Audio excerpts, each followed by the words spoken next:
Hey y'all, I have not made a video in a while, and so today I am going to break that silence with a video on a topic that is a little bit different than my past videos, but it definitely is in alignment and relates to everything that I've been talking about, because when you get down to it, everything is relating, right? It's all connected. So the topic is anarchy. Now, that's a word, and a word that carries a lot of connotation, and in our society, a lot of negative connotation. This word anarchy.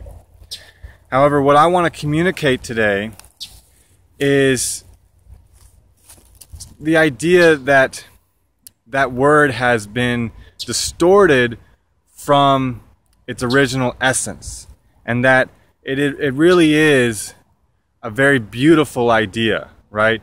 So in the dictionary and in common perception today, that word tends to relate to this idea of chaos, right? Anarchy is chaos. If we had anarchy, everyone would, I don't know, murder each other, and it'd be the end of the world, right? However, that's not what the word actually means at its etymological roots, okay?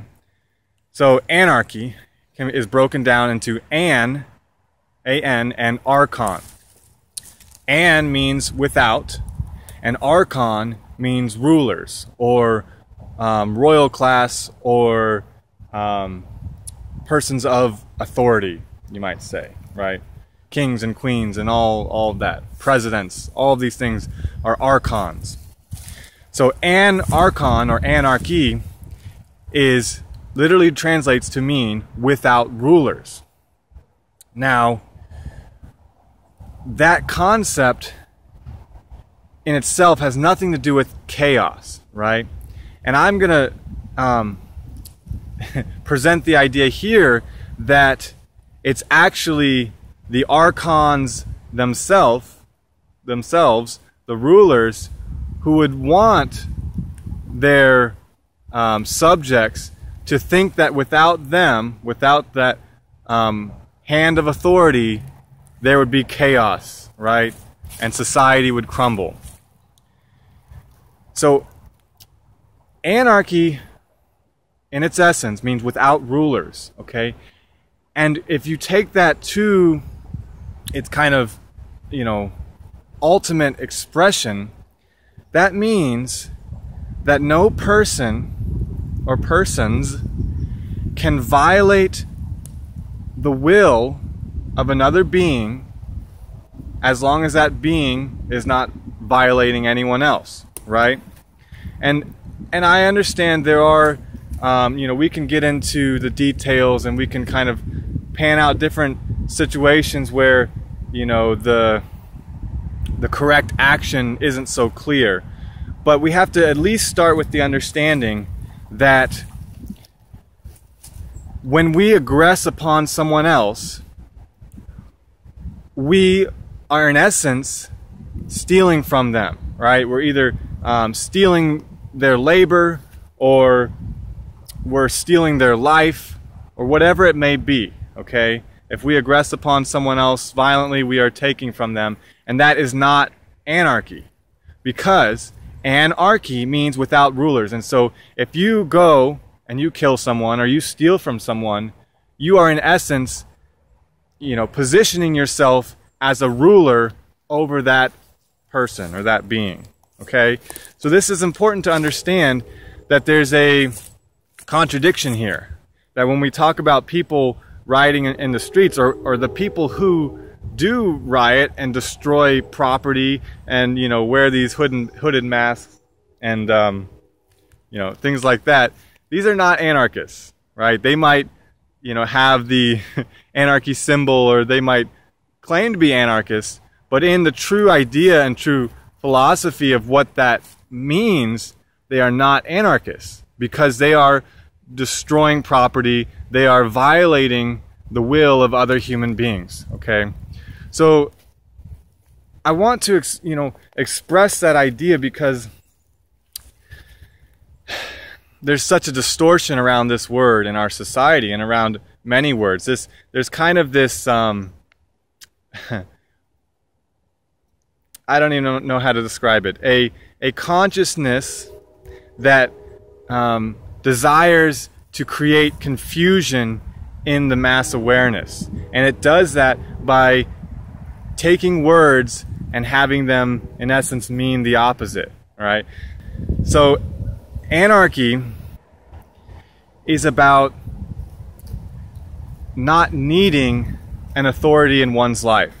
It's about acting in a way where you govern yourself, you act in a way that is nonviolent and respectful of others' free will and free expression, right? And you do not aggress upon another human being. You do not take their wealth or take their life or anything along those lines.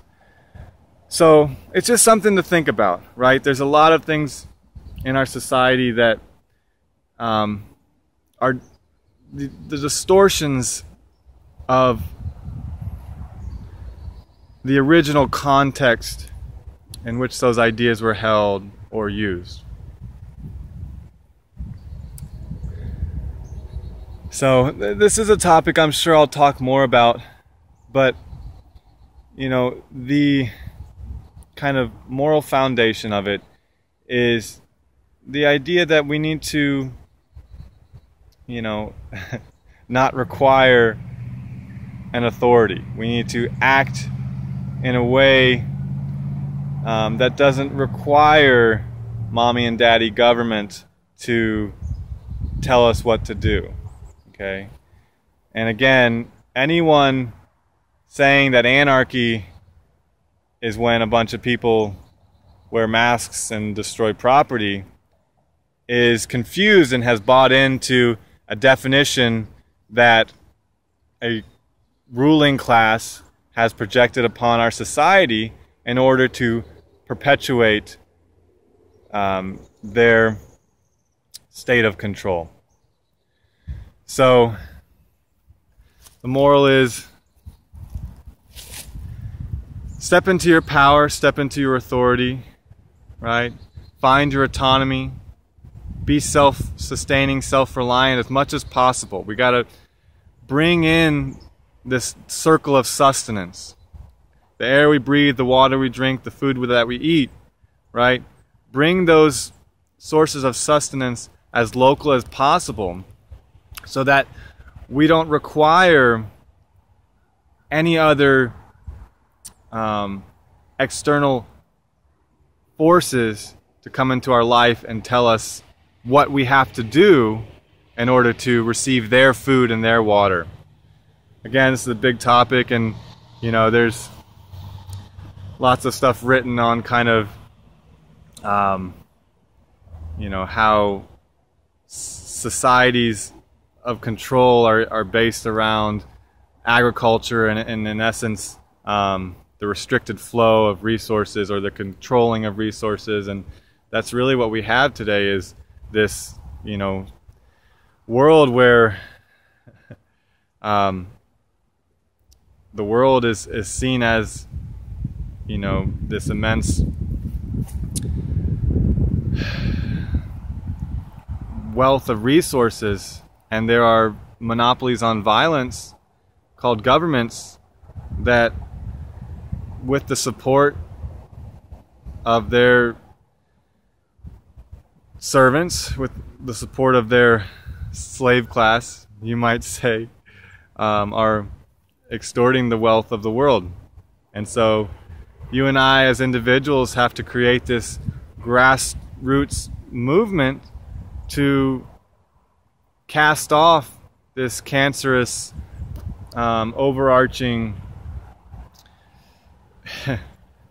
disease that is government and the organizations that influence the government manipulation, you might say. All right, anyways, not my best video, but I'll make up for it in the future and we'll do more on this topic. But I just, hopefully there was some seeds planted in there that, will start cultivating new ways of thinking, new ways of viewing your world that aren't reminiscent of, the propaganda of our mainstream culture, right? Because if you haven't figured it out yet, 99% of the things that are projected, especially in the media, in our culture, and by our culture, I mean the United States and Western America, a lot of it is unhealthy. It's things that create desire, that create fear, that create greed. A lot of these kind of negative, distorted, dissonant emotional states that in essence cause cancer, in the sense that cancer is the selfish taking from the whole to preserve a finite self, right? And so, start looking elsewhere other than the mainstream media and the mainstream culture, right? Cast off that cultural programming and rewrite a new programming that is unique to your true expression, right? The foundation of who you are, not the the external wiring of a space-time experience, but the internal patterning of an original essence, you might say, right? The artist knows that expression, right? What an artist truly is someone who can tap into that essence of their being and express through the information gathered in their experience to create an artistic manifestation that is the feedback of the source of who they are within the context of the reality that they experience. So, all right. Think about it. Think about anarchy. Think about what it truly means to be free and to not govern another human being, but simply to love yourself and love your neighbor as yourself. Don't forget to thank all, give all, love all, be all. Feel free to subscribe, and I'll do my best to keep making these videos. And of course, if you have any questions, you can leave your questions in the comments below, and I will definitely appreciate that, because it's always hard to know what to share. There's so much, and a lot of times it's very beneficial to have the guidance of a genuine seeker to guide the flow of consciousness. All right, peace, you guys.